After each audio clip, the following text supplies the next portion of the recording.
Hi everyone, it's Liam here from Rating the Races. So first of all, I hope you all had a great Christmas and I hope you all had an amazing Boxing Day. Lots of great races, some very impressive performances. The Jukebox Man was very good in the Chepstow Novices Chase. I thought he looked, he was the only Grade 1 horse in that race for sure. Constitution Hill bounced back, beat Lossiemouth. I think he beat her on merit, to be honest. I know there was lots of talk that Lossiemouth hasn't done her best sort of thing. She hasn't given her running. I think some people find that when you get a horse beat, you say you really liked Lossiemouth, then you try and pick holes in the form. I don't think there was holes in the form. I think they just got beat by a better horse. Interesting to see where Lossiemouth ends up now. Surely she goes for the mares instead. And Willie can rely on State Man against Constitution Hill. That'll still be a great race. If they're both fully fit, I still think Constitution Hill will beat State Man. But yeah, State Man is surely Willie's number one. And in the King George, it was great to see Banbridge get up. We did suggest that was our fancy in the race. Ran down Il Français. Ran down that horse from France. All the others were given far too much to do, and just some of them aren't good enough. Corbett's Cross, I hope to see he goes up to Grand National now. He's not quick enough for anything like that. Certainly won't be winning Gold Cup in my opinion. We had a few nice winners. The likes of the Jukebox Man, East India Express. Great to see Donny the Great get beat, although obviously we were possibly unlucky. We were possibly lucky in that sense, in that the horse got hampered at the start and Nico pulled it up very quickly. I didn't know you was allowed to do that. What's your reason for pulling the horse up? Just that I'd lost lots of lengths. Is that a valid excuse? So yeah, interesting to say the least. So moving on to tomorrow. There's a few horses that I do like, including in the Welsh National. We have highlighted some of those before. So let's start off with the 12 o'clock at Chepstow. Now I've actually got a selection in this race only on the basis of the price. So currently, Julius de Picton, our top-rated horse, has been opened at 2s. Now, if you can get 2s elsewhere, I think that's too big. Normally, it's not a race I like to get involved in. I think the market generally gets them right. Now, these R figures are really good. These couple of R figures for Julius de Picton. And a reproduction should see the horse win. And now, normally, when you get a horse like this on our ratings, it's priced accordingly. It's priced at even money sort of thing, or even odds on. It's not. It's 2-1. I was very surprised at that price. Maybe sometimes you can get 2-1 about a horse like this when they haven't had a run, but they ran 25 days ago. That's not the reason for the price either. I think Julius de Picton could be significantly better than the field here, and I don't mind that price at all. He had some nice form in France, has come over and done well for Jamie Snowden, and I think he's better than what he's been given credit for at the moment. I think he's quite a nice horse, and yeah, the 2-1 definitely interested me if we can get about that at some of the other bookmakers. Moving on to the 105 at Chepstow. Now, interestingly, I believe Nocta Valates has just been made a non-runner. I'm just going to check that. Yes, he has. 39 minutes ago, Nocta Valates became a non-runner in the 105 at Chepstow. Our ratings will address that shortly. I wasn't sure at that point when I was looking at this race between Lowry's Bar and Nocta Valates. With that horse out of the race, I think this is Lowry's Bar to lose. I think there are plenty in this race that are bang out of form, potentially not even trying. Lemilos, I mean, 2 mile 3. The horse's best performances or best wins of its career came at Bangor over 3 mile on heavy going and over 3 mile 2 in a Coral Gold Cup on good going. Why should it be competitive over 2 miles 3? I think they are getting this really, really well handicapped. 2 miles 3, if it gets beat and drops another few pound, when it comes back for the old teamer at the Cheltenham Festival, I will be very, very keen on Lemilos. We've already had Phlegmatic get beat last weekend, who now hopefully goes for the race at Kempton. I said that's my Langadan for the season away from Cheltenham. I'm suggesting that Lemilos could be the Langadan of Cheltenham this year at Cheltenham. We've got to remember he went off 6-1 last year for a Temps final of 142. Currently rated 141 over fences. He's a better chaser. When he gets dropped a couple of pounds for disappointing here at Chepstow, I will be very keen on him in the Ultima at the Cheltenham Festival. But for tomorrow, Lowry's Bar. I thought 2 runs ago that form was very good. Even 3 runs ago that form was very good. And it's been franked a little bit again today. The 5th from the Silver Trophy, Patriotic has since finished 2nd at Aintree. Doyen Quest has won. Take No Chances has run well. Active Authorities won twice. As I've mentioned, American Snipers won. He ran well again today. Irish Hills won. There's so much good form from that race at Chepstow. Lowry's Bar is back to Chepstow, having gone over fences now. His 2nd at Jaguar when beaten by the highly regarded and improving Jaguar for the Oliver Greeno and Josh Guerrero team. And then last time out did get up to beat Stormy Flight. He needed all of that trip. And he looked, I felt he was always going to win. They did pull away from 3rd in the end, the Doyen Chief. I just feel that maybe he was dossing it a little bit. He's only 6. I think he'll massively improve. I think he'll still be going forward. And he only went up £4 because he only narrowly won. I kind of feel that when that race was happening, I was thinking he might win this and go up 6, 7, £8. Because he only just won by a neck, he's only gone up 4, and I think that's really key to his chances here. And I think he takes all of the beating, to be honest. And with Nocta Velates not running, I can't see past him, to be honest.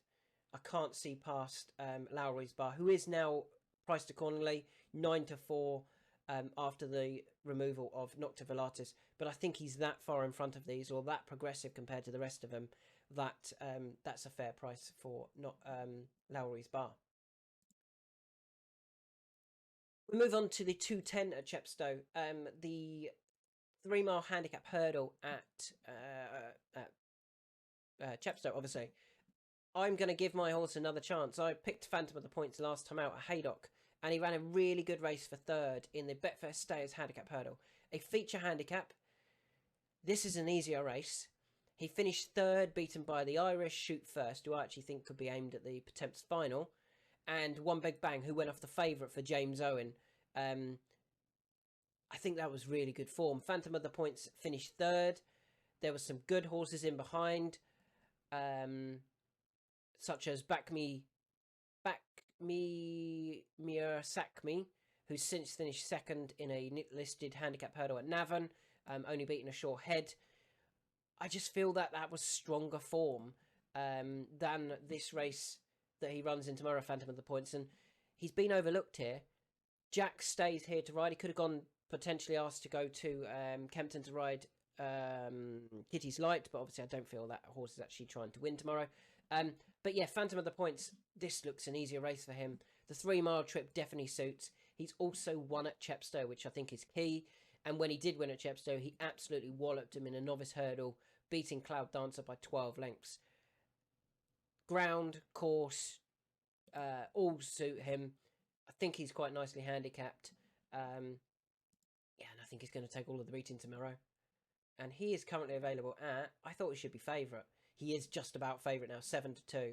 I still think that's a fair price about him. I think he will take all of the beating here. We move on to the 250, which is the Welsh National. And if you've been following my videos, you'll know who I like here. 2 horses that I've been quite keen supporters of for a little while.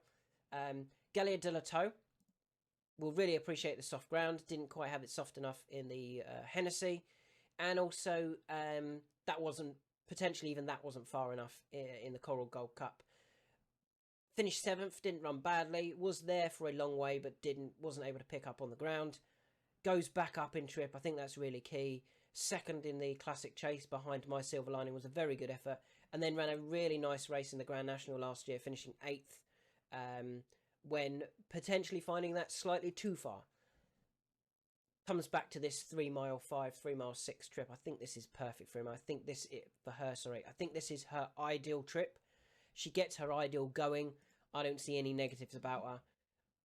We're obviously on at slightly bigger prices than what she is now. She has been really well supported in recent weeks. into, you can still get 6s if you do like Gallia de la Toe. The second horse that I'm also going to have a bet on now is a bit of a bigger price, currently available at 16s down here. It is Your Own Story, who I just think is an out-and-out stayer. And has, they've been running him in the right type of races, really. Finished second at Kelso, beaten by Bretney over 4 Mile. The Kelso National, Scottish Borders National, sorry, has finished 6th in a Scottish National behind Kitty's Light. Has finished second to the gradual slope over Punchestown over 4 Mile. Definitely likes this trip. Will really appreciate the going. I honestly think Your Own Story will run a really nice race here. And when plenty of these will find this track and trip and going too much, Your Own Story will be continuing to run on. And I think if those at the head of the market don't quite run up to form, Your Own Story will be the one that I think can take advantage. I'd be disappointed if you did an each way bet on Your Own Story, especially if you get 5 places, if you didn't get some money back on Your Own Story. And as I said, currently available at 16 to 1. Off to Kempton. And I like one in the 120. The Mayor's Handicap Hurdle. Now, the Lord Maid has just come out, which does make this, again, significantly easier for one of our selections, which is Larchmont Lass. Now, if we just go to the odds for this, what race is it? The 120. Larchmont Lass is now 3 to 1. No, 7 to 2, 7 to 2, 130, 7 to 2. There's a couple of 7 to 2s, so 7 to 2 is available. I thought Larchmont Lass just found the ground too hard last time. It was too soft. When I say hard, I mean it was too hard a race. The soft ground or heavy going at Sandown just caught the horse out. Got beat that day by the other horse that we said was a big danger in the race, Good Look Charm. I said that horse was well handicapped. I just didn't know enough about Chad Bayment. And Larchmont Lass probably went too hard from the front on that really heavy going. She still ran well for a long way and just got tired right near the finish. I think she's progressive, back on this good ground. I think she's going to take all of the beating, off the same mark. I thought she could go close last time in a similar race. There's no reason to think that this is any harder. It's just an easier race in terms of ground-wise for her. She did win on good ground at Wincanton. The ground isn't an issue. She probably wants this better ground, and yet she still ran a really good race last time. She is the right favourite. I think she will take all of the beating again. And it's great to see our RTR2 horse, the Lord Maid, out of the race. Sticking at Kempton, going to go for a horse here that I think is nicely handicapped. Is actually wrong in the handicap because it's a limited handicap. The horse has to carry £4 more than he should do. But he's only 6. I haven't been too disappointed with his first 2 runs of the season. Third behind JPR1 and Jello. Jello's obviously come out and won a grade 2 himself. Scarface, who was 4th, has come out and won a handicap at Ascot. Good form. Scarface did he win or was he second? Sorry. No, he was second, sorry, behind Copmask. Still ran a really good race, having also finished second to Le Patron at Newbury. Good form. And Sonsbury, I just think, will get an easy lead at the front here. And at Kempton, over this trip, 2 Mile, they may just find that he's gone. And they're not quick enough to keep up with him. Bryony Frost can ride this a bit like she used to ride Frodon. Go forward, keep bouncing away, keep jumping the fences, keep pushing forwards. And I think Bryony could steal this almost from the front. Officially, at the weights, Martador is up 11 from when they ran at Ascot. When Sonsbury was 3rd, Martador won it. Martador is up £11. Sonsbury is up £4. So there's £7 there. Plus, Ned Fox isn't on, claiming 5. Charlie Deutsch is on. So you could say the horse is potentially £12 worse off, or our horse is £12 better off. You'd have to say that should bring them a lot closer. And with that form, or the way the race is going to be run, in our favour, I think Sonsbury is a big price here. Sonsbury is available at 13 to 2 compared to Martador at 9 to 4. I'm quite happy with Salisbury and that price. I think it should be shorter than that. Or Martindale should be a bigger price. Yeah, I want to see Bryony go on, kick forward, and play catch me if you can. And, even in his races recently, Salisbury has been, trying to fight back after looking like he's going to get headed and comfortably beaten. So the fact that they can do that, go forward, keep going forward, keep pushing forward, and try and almost steal the race on Salisbury. So Salisbury. Moving on to the 308 at Kempton. I'm trying to keep this relatively short because obviously you've all got Boxing Day evening to enjoy. Selection here. I'm going to take a bit of a chance on a horse in Golden Sun, who is currently available at a decent price, to be fair. He's available at 11-1 Golden Sun. Now, I quite like him here. Second time after a wind up. Hopefully that works and that allows him to bounce back. It was a disappointing run on his return, but it was his return after 216 days off the track. I think a couple of the key things here are he is stepping up in trip, which I think is fine for him. He's also back to Kempton. Now, last time he ran at Kempton, he beat Heltenham. Heltenham that day was rated 130. He's now rated 139, but he did actually go up to a mark of 142.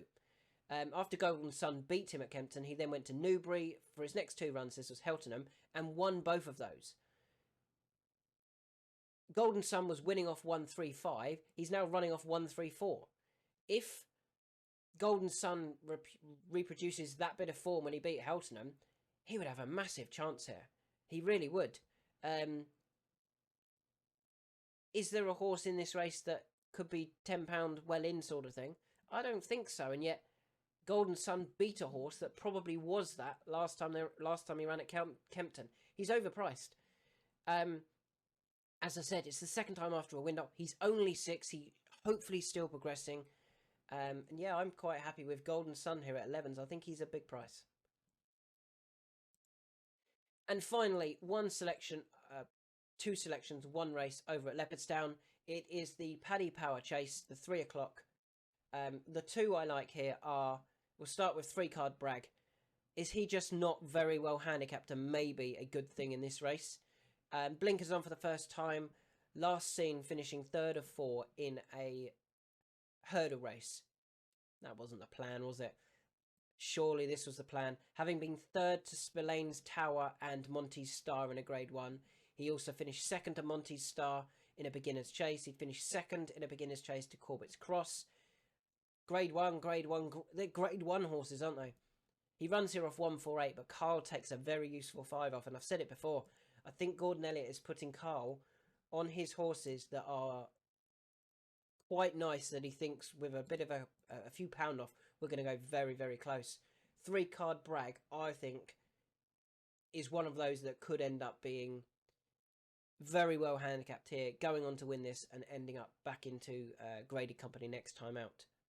That's 3-card Bragg, and you can get 8s about him. I think that's a nice price for a graded horse running in a handicap. The second horse that I want to be on is Percival Legalois for Gavin Cromwell and Mark Walsh. Now, I think he's going to be the best of the JP runners.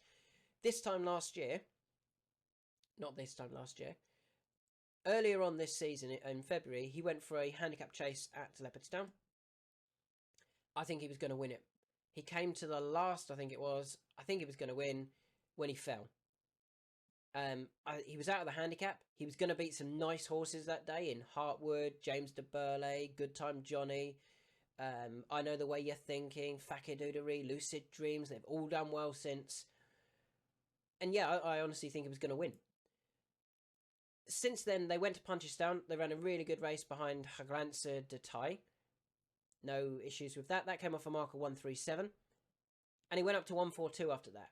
He then went to Galway for the Galway Plate. Went off 7-2 favourite for the Galway Plate. Ran okay. Went off 11-2 favourite for the Kerry National. Again, ran okay. If you take out the winner and the second, Percival Legalois has probably ran perfectly satisfactory. And then it was only last time that he went off 10-1 for the Troy Town. But again, he ran okay for 4th. I think the key here is, although he's been running okay in some of these big handicaps, the key for me is he's coming back to Leopardstown, where he's ran well multiple times. He finished fourth in a good handicap behind Maxim, Eric Bloodaxe and Good Time Johnny. You take out Eric Maxim, who absolutely dotted up that day. Percival Legola has run a really good race, not beaten that far by the other two. He then went to Leopardstown again a few weeks later and beat Grozny, went a 4-1. Looked a, very good effort winning that. And then his only other start, as I said, was when he fell behind or in the race that Hartwood went on to win. That was off 135. Yes, he's up to 142, but I kind of feel that he's been running well enough to suggest that this mark isn't beyond him. And now we're back at Leopardstown, which is clearly the course that he runs his best races at. If he's going to run a big race, it's got to be here. And he's available at... Where is he? He's available at 12s. And I think that's a decent price about Percival Legola. He'll be weighted with. He'll come hopefully late and fast. And I think he can... I'd be disappointed if he doesn't go very close here. And if 3 Card Bragg doesn't win and Percival Legola gets compensation for last time that he ran at Leopardstown, I'd be delighted for them. So they are my selections for tomorrow. Hopefully we can have a few more winners.